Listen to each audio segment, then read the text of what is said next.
Peace, family. I'm going to do a follow-up video about Tabatha Brown. There was a topic that I forgot to mention in my initial video, and it pertained to how she said that the black dollar was important to Target, Walmart, and Amazon.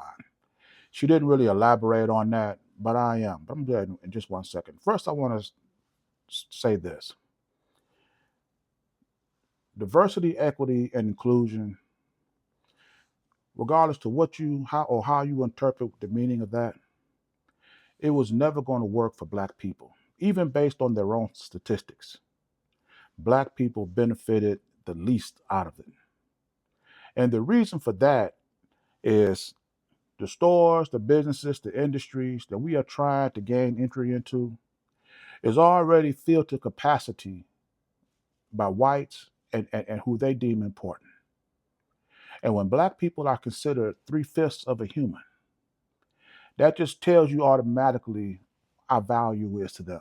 They're going to fill their businesses up first, primarily safeguarding their own existence, then whoever they deem as important.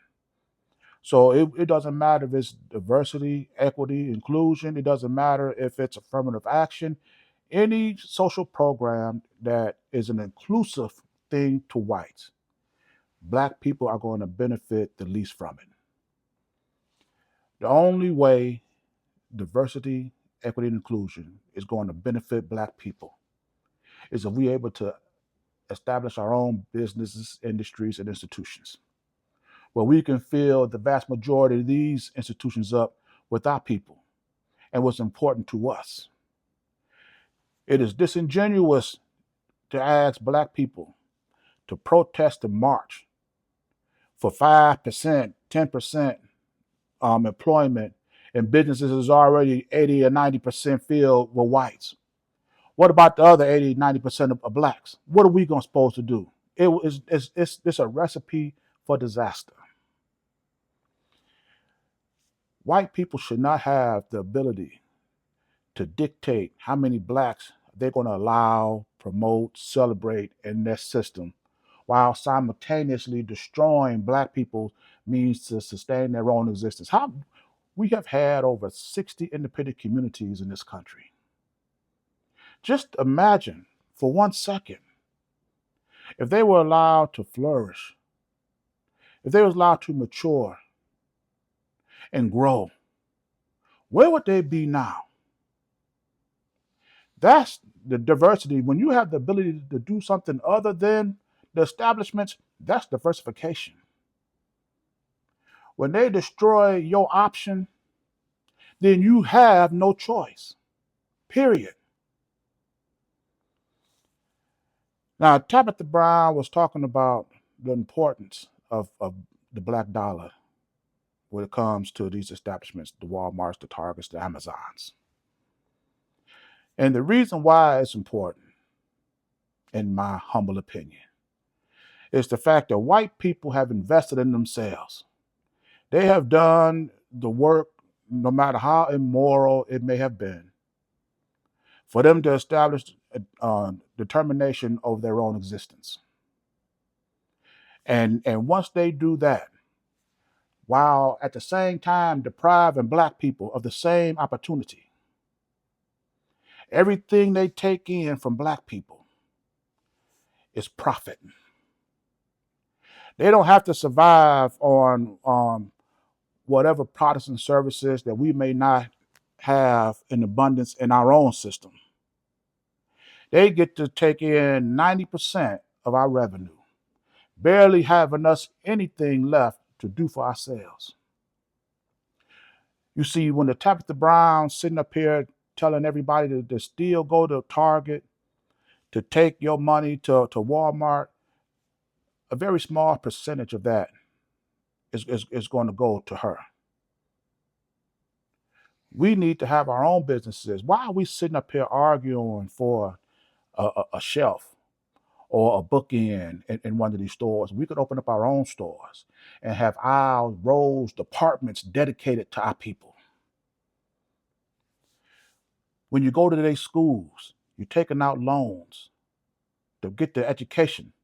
To do what? To go into their establishments And they can train you just as hard, just as precise as they train their own.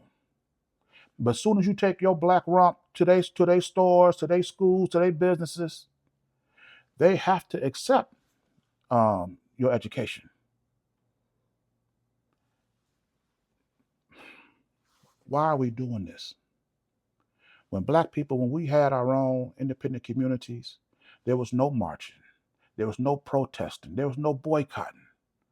We did better for ourselves than white people has ever done for us, and ever will be. The fact of the matter is, these departments, these stores, these businesses, these industries that the establishment have already created, they never respected your business, your dollars, your presence in the first place. And if they had it, they wouldn't remove the DEI, the affirmative action, from their practice. They want you to come there after they remove these services. Because if they mistreated you before, underserved you before, underpaid you before, underhired you before, underpromoted you before, while they were functioning up under the DEI, functioning up under affirmative action. When you Negroes go back to their stores after this, how do you think that they're going to treat you then with no protection from these services? I mean, come on now, let's, and let me say this. I was talking to one of my pupils, and she was telling me that she didn't agree with my last video. And she said that, what you said was good, but what we need is something right now to save our people. And I'm going to say this. You Negroes ain't got the right to demand anything right now. Nothing. You lost that right. You've been waiting over 2,000 years for Jesus Christ to do something for you. You've been waited 300 years for whites to set you free. You've waited 100 years since then from Jim Crow. And you've waited another 100 years for equal rights, equal voting, equal housing, equal pay. You got all the patience in the world when you wait on white people to do something for you. But then when I say we got to do something for ourselves, now all of a sudden you have no patience. You want something right now. Jonathan.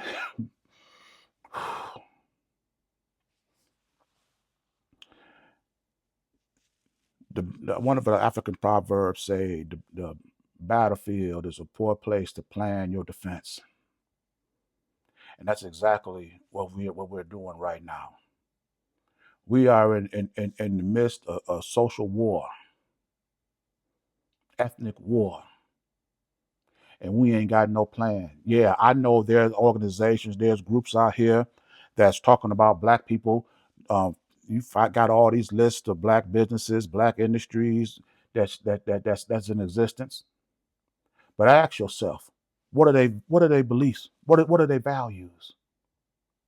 What have they got their lessons in education from? So you think that you're going to take these people, these businesses that got their lessons from their oppressor, and then now start hiring and promoting and celebrating black people based off the lessons they done learned from their own oppressor? If you don't change the mindset of these people, introduce new laws, new values, and then organize, you'll be oppressing your own people. They're going to judge you, treat you, characterize you the same as their oppressor. This is why I've been talking about this for over 10 years. And if we started this 10 years ago, we would just imagine just imagine what black people would have been had we actually organized around an organization that I've been touting for years, Citizens of the African Order, to get our people in order, to build an organization, to create our own businesses, our own industries, our own institutions, our own laws. So we can hire and pay and promote our people the way we feel they should be. We don't think about ownership, control, and influence. How we can own our existence, control our community, and then influence those that surround us. We don't think about that. So, like I say,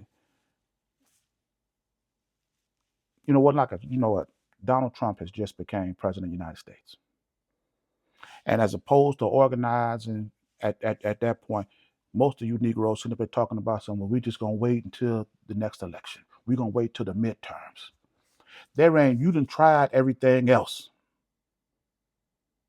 but doing for yourself. You done tried everything else.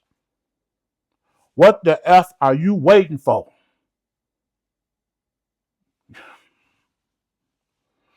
I'm going to end this video here.